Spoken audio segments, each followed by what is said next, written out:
31st night కి farm house book చేసుకుని friends తో ఎంజాయ్ చేయాలనుకుంటున్నారా? అయితే వెంటనే డోసే యాప్ ని డౌన్లోడ్ చేసుకుని బుక్ చేసుకోండి. Welcome to Suman TV. నేను మీ సుమన్ టీవీ. కన్యా రాశి వారికి కనుక మనం చూసుకుంటే 2026లో ఎస్పెషల్లీ విమెన్కి ఏ విధంగా ఉండబోతుంది అనేది ఈరోజు మనతో పాటు వేదిక ఆస్ట్రాలజీ ఉమా గారు ఉన్నారు. వారి మాట్లాడి తెలుసుకుందాం. నమస్కారం ఉమా గారు. నమస్తే నాగరాజు గారు. వేదిక ఆస్ట్రాలజీ ప్రకారం కనుక మనం చూసుకుంటే అండి అసలు కన్యా రాశి వారికి ఉండేటువంటి గుణగణాలు అసలు ఏ విధంగా ఉంటాయి, అండ్ 2026లో జనవరి నుంచి డిసెంబర్ వరకు ఏ విధంగా ఉండే అవకాశం ఉంటుందంటారు? తప్పకుండా అండి. కన్యా రాశి అనేటువంటిది 6వ రాశి. తర్వాత అధిపతి ఎవరు అంటే బుధుడు అండి. సో బుధుడు ఇండికేట్స్ ఎప్పుడు కూడా రిజర్వ్డ్ అండ్ డీసెంట్ పర్సనాలిటీస్ అనమాట. చూడ్డానికి కొంచెం బొద్దుగా లేకపోతే చాలా బుద్ధిమంతుల్లాగా, అంటే బుధుడు ఎప్పుడు కూడా అలాంటి సాఫ్ట్ కార్నర్ని, సాఫ్ట్ కన్సర్న్ని, సాఫ్ట్ ఇంపాక్ట్ని క్రియేట్ చేస్తుంటారు తప్ప హార్ష్ బిహేవియర్ ఎప్పుడు కూడా కనబడదండి. అయితే అలాంటి కన్యా రాశి వాళ్ళకి ఏంటి అంటే విద్య పరంగా మంచి పట్టుదల అనేటువంటిది కనబడుతుంది. విదేశీ యోగాలు అనేటువంటివి కన్యారాశి వాళ్ళకి చాలా బాగుంటాయి. వ్యాపార రంగంలో వ్యాపారానికి సంబంధించిన తెలివితేటలు అయితే అమోఘంగా కనబడతాయి అని చెప్పచ్చు. తరువాత మేజర్లీ చెప్పాలి అంటే వాహన ప్రమాదములు అనేటువంటివి ఉంటాయి. వాహన ప్రమాదములు కానీ, అగ్ని ప్రమాదములు కానీ, ల్యాండ్ డిస్ప్యూట్స్ కానీ, కోర్టు సమస్యలు కానీ, ఈ నాలుగిట్లో ఏదైనా సరే ఉండేటువంటి అవకాశాలు చాలా ఎక్కువగా ఉంటాయి. సో వాటి విషయాల్లో చాలా జాగ్రత్తగా ఉండండి. సో వాహన ప్రమాదములైతే ఎస్పెషల్లీ యవ్వన వయసులో, అంటే యొక్క 16 దగ్గర నుంచి 25, 26, 28 వరకు కూడా ఉండే అవకాశాలు ఎక్కువగా ఉంటాయి. ఎవరైతే కన్యారాశి వాళ్ళు చూస్తున్నారో మ్యారేజ్కి సంబంధించిన విషయాల్లో జాగ్రత్తగా ఉండండి. ఎందుకనంటే చతుర్థ సప్తమాధిపతి గురుడు కాబట్టి ఆర్థిక సమస్యల వల్ల కావచ్చు, కుటుంబ ఒత్తిడి వల్ల కావచ్చు, మ్యారిటల్ లైఫ్లో డిస్టర్బెన్సెస్ వచ్చే అవకాశములు కానీ, భార్యాభర్తలు ఇద్దరూ కూడా దూరంగా ఉండేటువంటి అవకాశములు కానీ ఎక్కువగా ఉంటాయి అని చెప్పచ్చు. ఆ విషయంలో కాస్త జాగ్రత్తగా ఉండండి. పంచమ షష్టాధిపతి శని అండి. దీనివల్ల జనరల్లీ చెప్పాలి అంటే సంతానము విషయంలో వీళ్ళు అదృష్టవంతులని చెప్పచ్చు. కొన్ని సందర్భాల్లో సంతానము కలగడానికి వీళ్ళకి అనారోగ్యము అనేటువంటిది ఇబ్బంది పెడుతుంది. సో ఆ విషయంలో చాలా చాలా కేర్ఫుల్గా ఉండాలి. ఏకాదశ స్థాన అధిపతి చంద్రుడు కాబట్టి వీళ్ళకు ఉండేటువంటి పరిచయాలు కానీ, లేకపోతే వీళ్ళ చుట్టూ ఉండేటువంటి సర్కిల్ వల్ల వీళ్ళకి బాగా కలిసి వచ్చే అంశాలు ఉంటాయి. అది చాలా మంచి విషయం అండి. 12th lord Ravi. దీనివల్ల ఏంటి అంటే ఫాదర్ విషయంలో ఇబ్బందులు రావడం కానీ, ఫాదర్ హెల్త్ లాస్ అవ్వడం కానీ, వీళ్ళకి ఏదైనా దీర్ఘకాలిక అనారోగ్య సమస్యలు రావడం కానీ. దీర్ఘకాలిక అనారోగ్య సమస్యలు అంటే వేటికి సంబంధించినవి వస్తాయి అంటే డి విటమిన్ లోపించడం, బోన్ ఫ్రాక్చర్స్ అనేటువంటివి జరగడం, హార్ట్కి సంబంధించి, కంటికి సంబంధించినటువంటి ఇబ్బందులు వచ్చే అవకాశం ఎక్కువగా ఉంటుంది. దీంతో పాటుగా షష్టాధిపతి శని కాబట్టి వెన్నుపూసకి సంబంధించిన ఇబ్బందులు కావచ్చు, డయాబెటీస్ కావచ్చు, కిడ్నీ సంబంధించినటువంటి ఇబ్బందులు ఎవరైతే కన్యారాశి వాళ్ళకు ఉంటాయో వాళ్ళు మరింత జాగ్రత్తగా ఉండాలి అని చెప్పొచ్చండి. అయితే ఇలాంటి గుణగణాలు కానీ, ఇలాంటి యొక్క క్యారెక్టరిస్టిక్స్ ఉన్నటువంటి కన్యారాశి వాళ్ళకి 2026లో ఏ విధంగా కనబడుతోందో మనం చూస్తే, గురువు అనేటువంటి ఆయన దశమ, ఏకాదశ, ద్వాదశ స్థానాల్లో ఈ సంవత్సరం మొత్తము కూడా మీకు సంచారం చేస్తారు. సో దీనివల్ల ఎక్కడెక్కడ జాగ్రత్తగా ఉండాలి, మేజర్లీ గురుబలము అనేటువంటిది పెంచుకోవడం కోసం ప్రయత్నం చేయాలండి. ఎందుకంటే గురువు అనేటువంటి ఆయన జూన్ 1వ తారీఖు దాకా మీకు పెద్దగా అనుకూలంగా లేరు. దీనివల్ల ఏంటి అంటే మీ యొక్క వృత్తి వ్యాపారాల పట్ల ఒడిదుడుకులు చూడడం కానీ, కష్ట నష్టములు అనుభవించడం కానీ, పేరు ప్రఖ్యాతల్లో ఇబ్బందులు రావడం కానీ, ఆర్థిక సమస్యలు రావడం కానీ జరిగే అవకాశములు ఎక్కువగా ఉంటాయి. దశమంలో గురుడు కాబట్టి. దశమంలో గురుడు ఎప్పటి వరకు ఉంటారు అంటే జూన్ 1వ తారీఖు దాకా. జూన్ 1వ తారీఖు అయిపోయిన తర్వాత నుంచి లాభంలోకి గురువు ఎంటర్ అవుతారు. దీనివల్ల మంచి ధన లాభాలు కలుగుతాయి, కుటుంబ సమస్యలు సాల్వ్ అవుతాయి, ప్రాపర్టీస్ కొనేటువంటి యోగం పడుతుంది, వ్యాపారంలో విజయాలు కనబడతాయి, పెళ్ళి కానిటువంటి వాళ్ళకి పెళ్ళి అవుతుంది, సంతానము లేనటువంటి వాళ్ళకి సంతానం కలిగే యోగం పడుతుంది, గౌరవ మర్యాదలు లేనటువంటి వాళ్ళకి గౌరవ మర్యాదలు, పబ్లిక్లో ఒక ప్రొఫైల్ క్రియేట్ అవ్వడం, ప్రొఫైల్ ఎలివేట్ అయ్యేటువంటి అవకాశాలు ఎక్కువగా ఉంటాయి.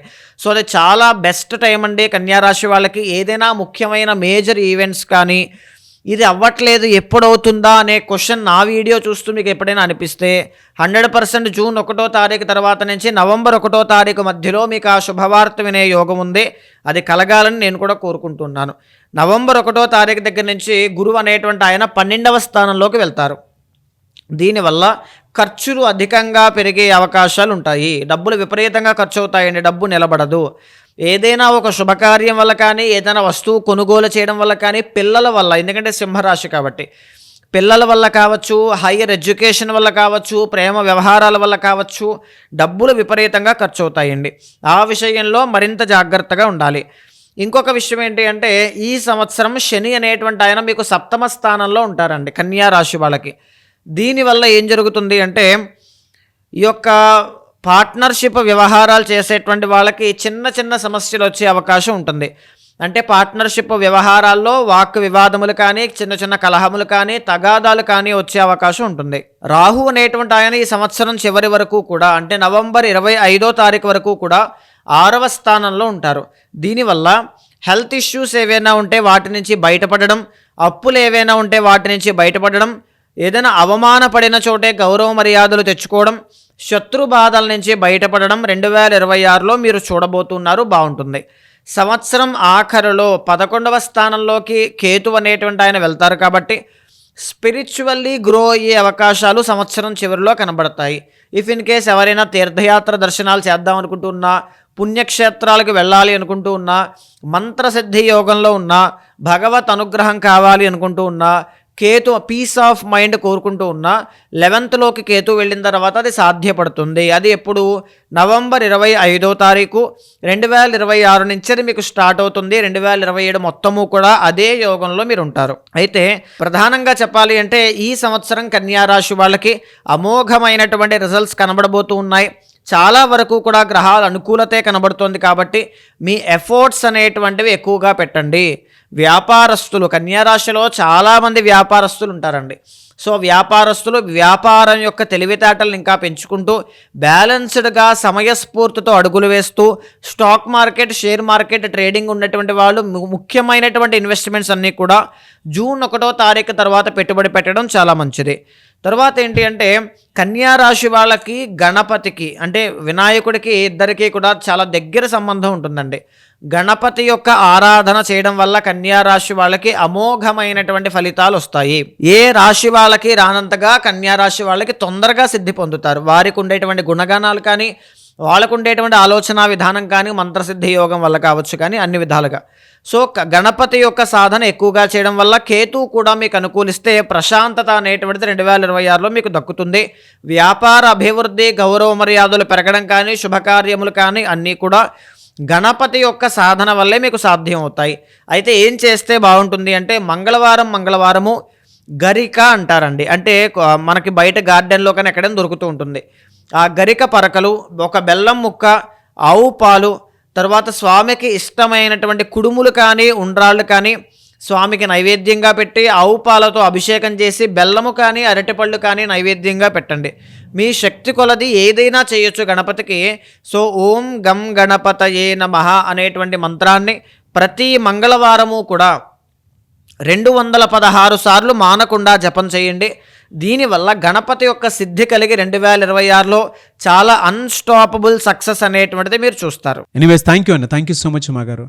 అయితే 2026లో వారి భవిష్యత్తు ఏ విధంగా ఉండబోతుంది అనేటువంటి విషయం వ్యక్తిగత జాతకం ప్రకారం మిమ్మల్ని తెలుసుకొని కెరీర్ని ప్లాన్ చేసుకుందాం అనుకున్నటువంటి వాళ్ళు చాలామంది ఉన్నారు.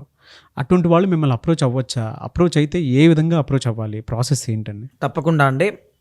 అలాంటి వాళ్ళు ఎవరైనా ఉంటే చాలామంది ఎడ్యుకేషన్ విషయంలో ఏ కోర్సెస్ తీసుకుంటే బాగుంటుందని కానీ, కెరీర్లో ఎప్పుడెప్పుడు చేంజ్ అయితే బాగుంటుంది, ఏ రంగాల్లో అడుగు పెడితే బాగుంటుంది, బిజినెస్లో ఇన్వెస్ట్మెంట్ ఎప్పుడు చేయొచ్చు, ఎప్పుడు బ్యాడ్ టైం, ఎప్పుడు గుడ్ టైం ఉంది, ఎప్పుడు జాగ్రత్తగా ఉండాలి, సో ఎప్పుడు అష్టమ శని, సో లేకపోతే అర్ధాష్టమ శని, ఏలినాటి శని, సో వీటి విషయాల్లో ఎలా జాగ్రత్తలు తీసుకోవాలి అనేటువంటి ఎవ్రీథింగ్ అన్ని గైడెన్స్ ఉంటే బాగుంటుంది అనుకుంటారు. సో అలాంటి వాళ్ళు ఎవరైనా ఉంటే తప్పకుండా మీకు కింద కనిపించే నెంబర్కి కాల్ చేస్తే మా వాళ్ళు మీకు పూర్తి వివరాలు అందిస్తారు. మీ జాతకాన్ని చూసిన తర్వాత మీ యొక్క గోచారంతో సమన్వయం చేస్తూ ఏదైనా దోషాలుంటే శాంతి పరిహారములు ఆచరింపచేసి భగవత్ అనుగ్రహం కలిగేలా చేస్తాను. థ్యాంక్ యూ అండి, థ్యాంక్ యూ సో మచ్ అమ్మ గారు. నమస్తే అండి. చూసారు కదా వీడియో. ఈ వీడియోపై మీ అభిప్రాయం కమెంట్ బాక్స్లో పోస్ట్ చేయండి. ముఖ్యంగా మీరు గనక వేదిక ఆస్ట్రాలజీ ప్రకారం మీ వ్యక్తిగత జాతకం గురించి తెలుసుకోవాలి అనుకున్నటువంటి వాళ్ళు వేదిక ఆస్ట్రాలజీ ఉమా గారిని కనుక సంప్రదించాలి అనుకుంటే స్క్రీన్ మీద మీ కాంటాక్ట్ నెంబర్ కనిపిస్తుంది. దానికి మీరు కాల్ ఆర్ మెసేజ్ వాట్సాప్ చేసి వెంటనే అపాయింట్మెంట్ బుక్ చేసుకోండి. ఈ వీడియో లైక్ చేయండి, షేర్ మాత్రం తప్పకుండా చేయండి. ఇలాంటి మరిన్ని వీడియోస్ కోసం మా ఛానల్ ఫాలో అవ్వండి. Thank you.